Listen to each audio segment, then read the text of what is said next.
Xin chào mọi người, hôm nay anh em mình đi bẫy ếch. Đã từ chiều tối rồi bắt đầu xem thành quả. Đoạn đầu chưa thấy con ếch nào.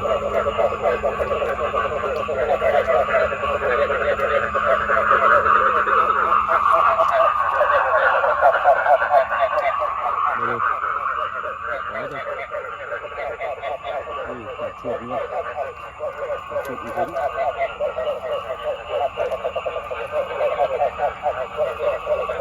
Một con chuột rất to.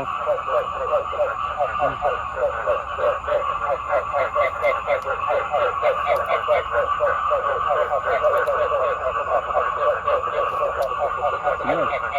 Ui. Vào đây, vào đây cầm máy quay cho anh nhắn đó. Vào đây.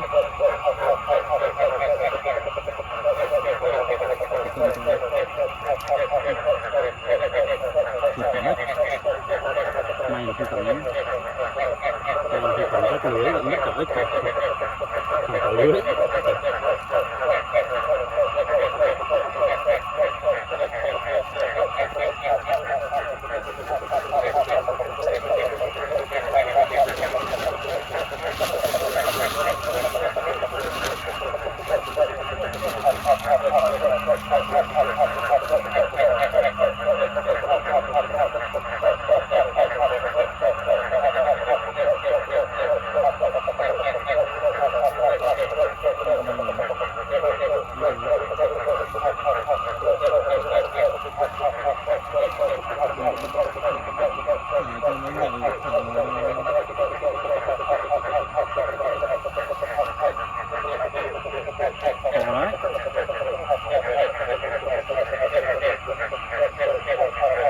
Ếch khủng nhá, 2,5 lạng. Bao có khủng á?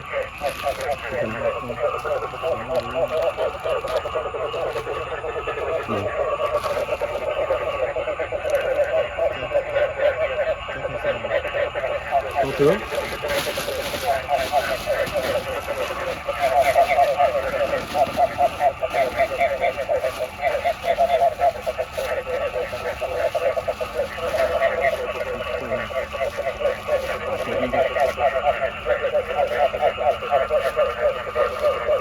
Không có thẳng nữa nhỉ?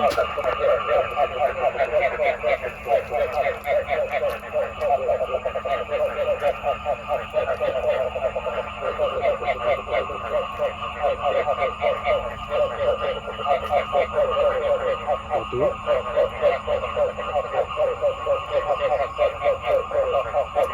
Này là lông.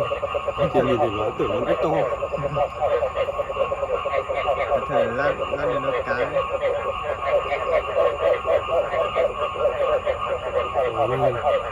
Khu cái tập ở đây này.